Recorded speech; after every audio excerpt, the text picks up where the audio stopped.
नमस्कार मित्रों, ये वीडियो समर्पित है मेरे सभी मित्रों को और साथ ही डॉक्टर कुमार विश्वास जी को, जिनके वीडियो को देखकर मैं प्रेरित हुआ इस वीडियो को बनाने के लिए,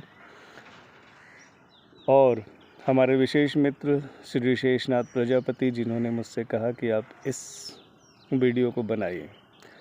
धन्यवाद उन सभी मित्रों का जो प्रेरणा स्रोत हैं इस वीडियो को बनाने के लिए। डॉक्टर कुमार विश्वास बहुत अच्छे कवि हैं, बहुत अच्छा बोलते हैं और मैं उनको समय समय पर सुनता रहता हूं। उनसे बहुत कुछ सीखने का मौका मिलता है मुझे। एक वीडियो उनका देखा मैंने, आजकल वो रामायण को लेकर और श्री राम जी के चरित्र को लेकर बहुत अच्छा बोल रहे हैं और उसके माध्यम से युवा पीढ़ी को जागृत करने का प्रयास कर रहे हैं, जो बहुत ही सुंदर, बहुत ही सराहनीय है। उस वीडियो में उन्होंने आज जो युवाओं में अपने असफलताओं को न सह पाने की स्थिति है, अपनी असफलताओं को फेस नहीं कर पा रहे हैं और सुसाइडल टेंडेंसी, डिप्रेशन में जाना, इस तरह की घटनाएं बढ़ती जा रही हैं। इसको उन्होंने रामायण में राम के उस संदर्भ से जोड़कर जो व्याख्या की कि किस प्रकार प्रभु श्री राम, जिनके राज्याभिषेक की सारी तैयारियां हो चुकी थीं, राजमहल सज गए थे, सब कुछ तैयार था और शाम को अचानक ये पता चलता है कि कल उनको वन जाना है। इतनी बड़ी घटना को कितनी सहजता से उन्होंने लिया और मुस्कुराते हुए वन को चले गए। वो डिप्रेशन में नहीं आए। तो हमें प्रभु राम जी के चरित्र से और विशेष तौर पर इस घटना से युवाओं को ये सबक लेना चाहिए कि असफलता इसलिए नहीं है कि आप सुसाइड की तरफ जाएं, निराश हो जाएं, हताश हो जाएं और अपने जीवन को नष्ट कर लें।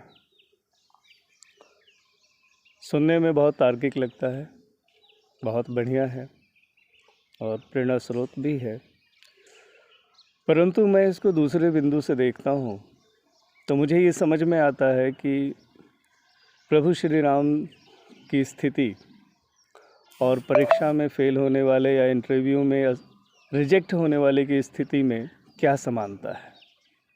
प्रभु श्री राम ने राज्याभिषेक, राजा का पद त्याग दिया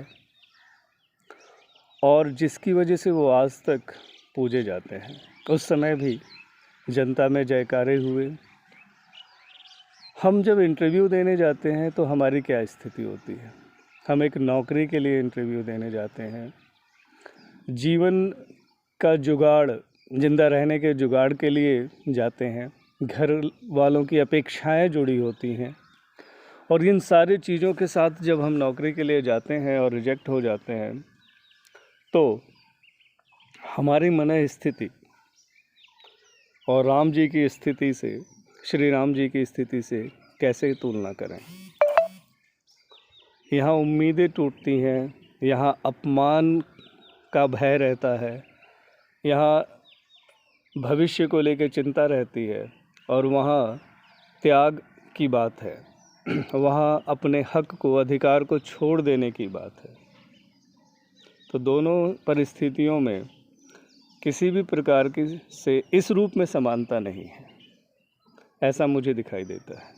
हाँ, यदि घर में परिवार में संपत्ति के बंटवारे में कोई अपना हक छोड़ दे और परिवार में संपत्ति के बंटवारे को लेकर जो लड़ाइयाँ होती हैं, उस संदर्भ में ये प्रसंग ज़्यादा उपयोगी लगता है। मध्यस्थ दर्शन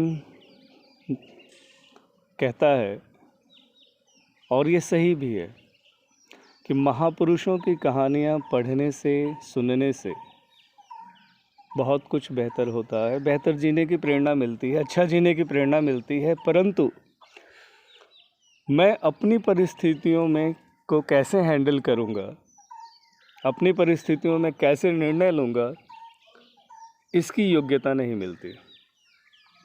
ये योग्यता होना एक बिल्कुल अलग बात है, और किसी से प्रेरित होकर कुछ दूर तक चल पाना बिल्कुल ही अलग बात है।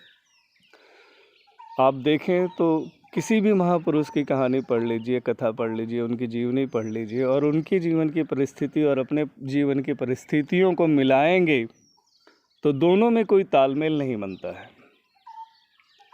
आप देखेंगे उनकी परिस्थितियाँ आपकी परिस्थितियों से बिल्कुल ही भिन्न है, कोई समानता नहीं है। और जहाँ परिस्थितियों में समानता नहीं है वहाँ एक्शन में समानता हो, ऐसे संभावना बिल्कुल नहीं है। तो मेरा सिर्फ ये कहना है कि ज़िंदगी, स्वयं की ज़िंदगी को समझने से समझ में आएगी। किसी और के जीवन को पढ़ने और सुनने से, समझने से अपनी ज़िंदगी समझ में नहीं आती है। तो ज़िंदगी को समझने के लिए